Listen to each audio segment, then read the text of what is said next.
Welcome again to Real Life Wednesday. I'm Pastor Matt Evans. So glad you can join us.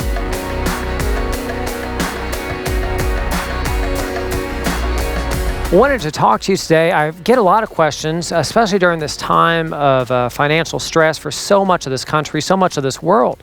And people are saying, Pastor, should we tithe? Should we give? What should we give? What should we tithe? And tithe, of course, comes from this word to give a tenth of what you earn. And so that's a question a lot of people are asking.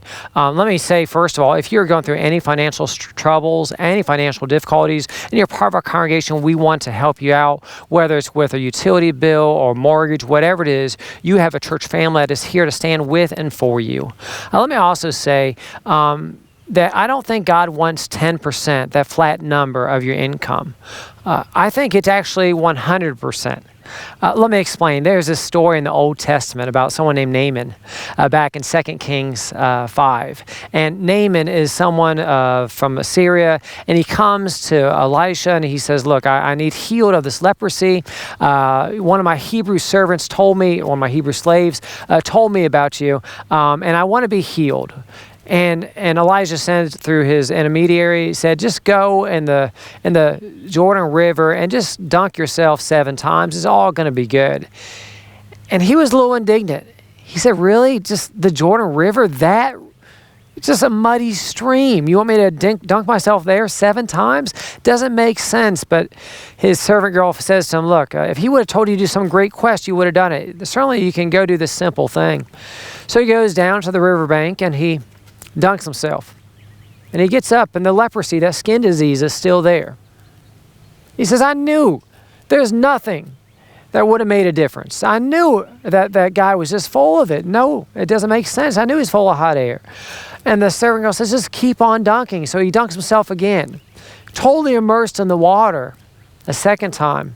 And there's no difference. And you could just probably see the rage just beginning to build.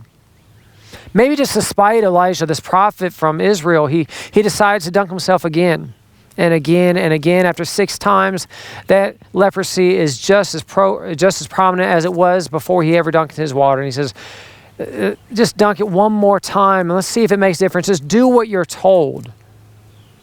And he dunks himself that 7th time, and when he rises out of the water, it's as if that skin disease just completely washed away from him.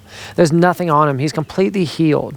There's this idea of 7, this idea of completely giving yourself to God. 7 times. He had to completely give himself to God to be healed. I think that's what God wants with our finances and with our lives. He doesn't want a bit of our lives. He wants all of our lives, even when it comes to our money. Does it honor God to pay your bills?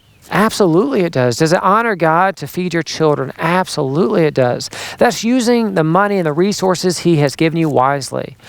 Should you not give your tithe and your offerings and your sacrificial offerings to the church and instead eat at a Ruth's Chris or Capitol Grill every night of the week and to just put a nickel on the offering plate? No, I don't think that's right.